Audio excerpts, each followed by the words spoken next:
Mhm. It doesn't work. It's not working. Well, let's see. Just back. Yes. I'd love to look up. Okay. It appears to be working for me. So I'm not sure. Are you pushing the right button? It's this button right here. Try again. Okay, and then the other button moves it back. There you go. All right.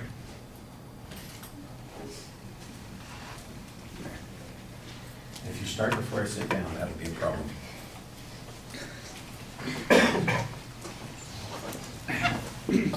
All right. Good morning. Although the cold temperature has been a pain for people who live in California, they also created beautiful scenery by freezing places like Niagara Falls. Niagara Falls, one of the great natural wonder of the world, displays in unforgettable fashion the sheer face of Mother Nature. Today, I want to introduce for you one of the most famous spectacles in North America, Niagara Falls. I want to share with you the geology of Niagara Falls, the brief history of Niagara Falls, tourist attraction, and deadly beauty of Niagara Falls. You guys are probably wondering what exactly are the story of Niagara Falls and some stories of people going over the fall.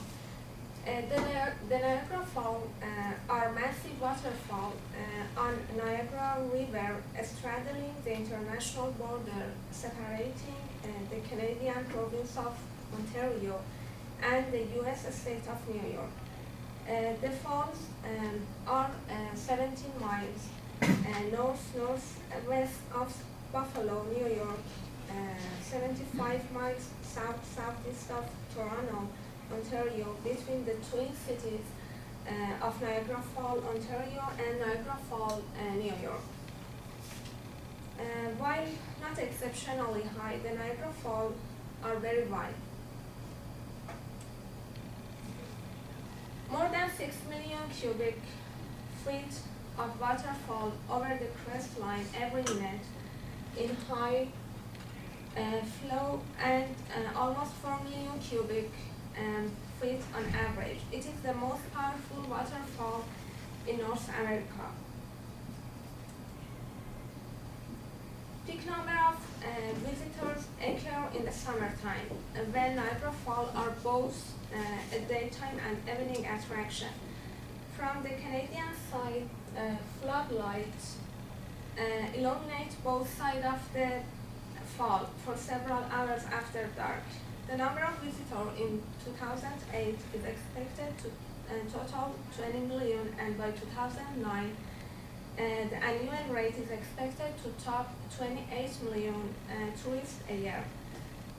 The oldest and best-known tourist attraction at Niagara Falls is the Mead of the Mist boat cruise, named for an ancient Ongiara Indian mythical character which has carried passengers into the whirlpool beneath the falls since 1846.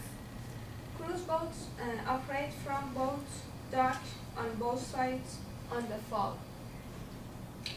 From the U.S. side, it is the U.S. side. From the U.S. side, the American Fall can be viewed from a walkway along Prospect Point Park, which also feature the Prospect Point Park Observation Tower and the boat dock for the Mead of the Mist. Goat Island offers more views of the fall and is accessible by foot and automobile traffic by bridge above the American Falls. From Goat Island, the Cave of the Wind is accessible by elevator and leads hikers to the point beneath Bridle Veil 5. Also, on Goat Island are Three Sisters Island, the power portal where a huge statue of Nikola Tesla Nikola Tesla can be seen, and a walking path which enable view of the rapids, the Niagara River, the George and all of the fall. Most of this attraction in lie within the Niagara Falls State Park. On the Canadian side, Queen Victoria Park feature manicured grants platform offering a spectacular view of both the American and Horseshoe Fall and underground walkways leading into observation rooms which yield the illusion of being within the falling waters. The observation deck of the nearby Skyline Tower offers the highest overhead view of the fall, and in the opposite direction gives view as far as distance Toronto. Along with the Minolta Tower, it is one of the two towers in Canada with view of the falls. Oh, this is my picture and my fiance and I. It's around 3 or 4 months ago. We both visited Niagara Falls. It was amazing and interesting place.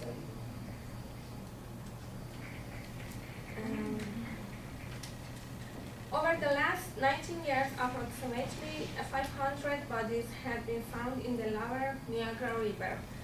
These included devil and suicide.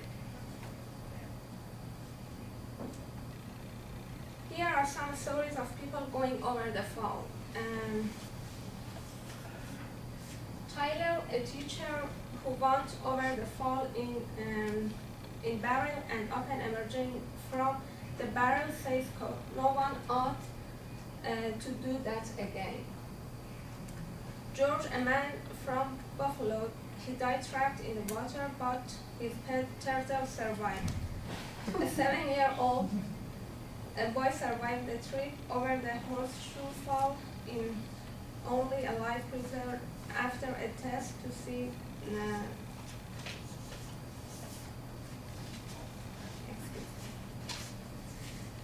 after a boating accident in the upper Niagara River. He's the only person to survive a plunge without a contraption or barrel.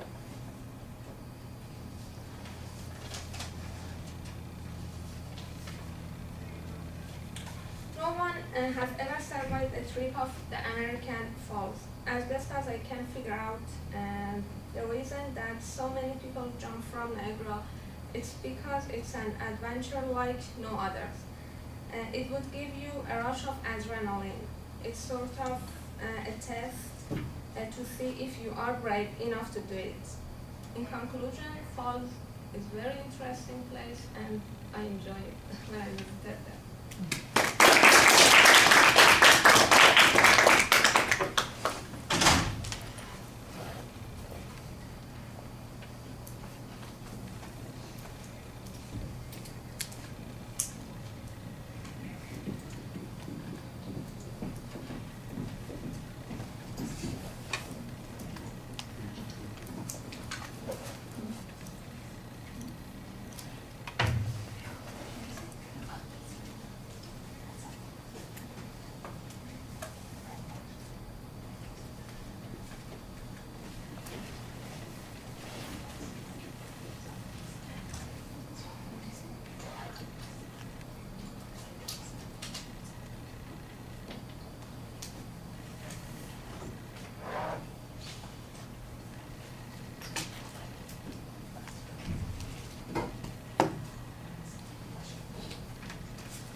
All right, Rosie, your opening was a little complicated for me because you're reading and you're reading at a pace that is a little bit awkward. It took me probably 30 or 40 seconds to be able to figure out what you were saying.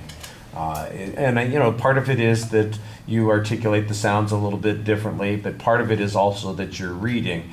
And I think you would do much better if you got rid of every single note you had in your hand and just looked at us and talked to us, because when you read, it makes the difference in the way you articulate the sounds more dramatic. Instead of being natural, it sounds like you're learning to read and you're learning English. And I know that you know English a little bit better than that because I've heard you speak in class, and we have these conversations, and I know you're perfectly capable of doing this. But I think you've got that crutch of the notes in front of you, and you start reading, and because the pacing gets off, and then your articulation is just a little bit different enough that it wasn't clear at the beginning, especially. Now it got better, but there were a couple more spots where it came up again that's an issue because mostly you're reading, and I think there are a couple of things that you can do to address that. For instance, you mentioned the two islands, and at first I wasn't even sure what you were saying.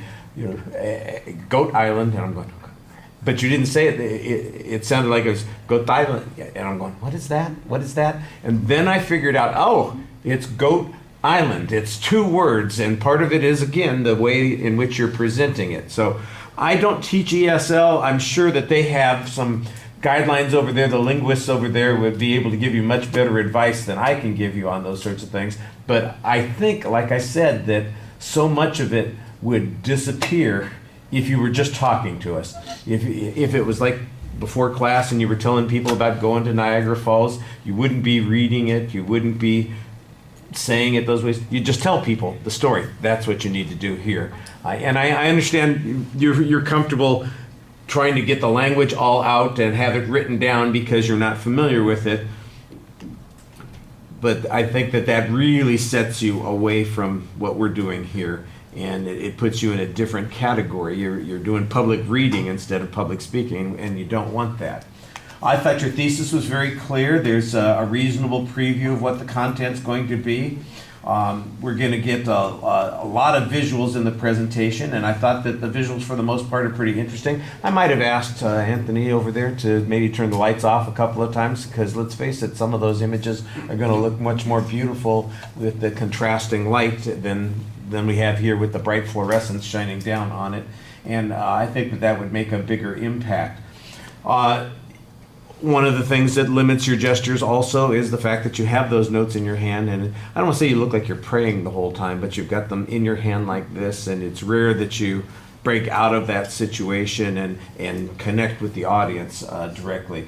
That's also problematic with your eye contact as well. So those are things that you need to be paying attention to. The visual aids, like I said, I like them. They are large, they're easy to see. I think you could have gotten a little bit more out of them. For instance, my guess is that a lot of people who've never been to Niagara Falls and don't know the layout and the territory there, they're going to be going, okay, now, wait, which side is the U.S. and which side is Canada? And am I looking north or south in this particular direction? And which direction is it falling through? And where are the islands and these parks that you talk about? Where are they located on? And I think you've got a couple of images. You've got that one image from up above, for instance, that shows the whole area. That would be an image that you could make a reference to. You can say, here's the American side, there are the American Falls, and you can see where what's the name of the park? It's not Palisades, but it starts with a P, is it? Do you remember? Nikola Tesla.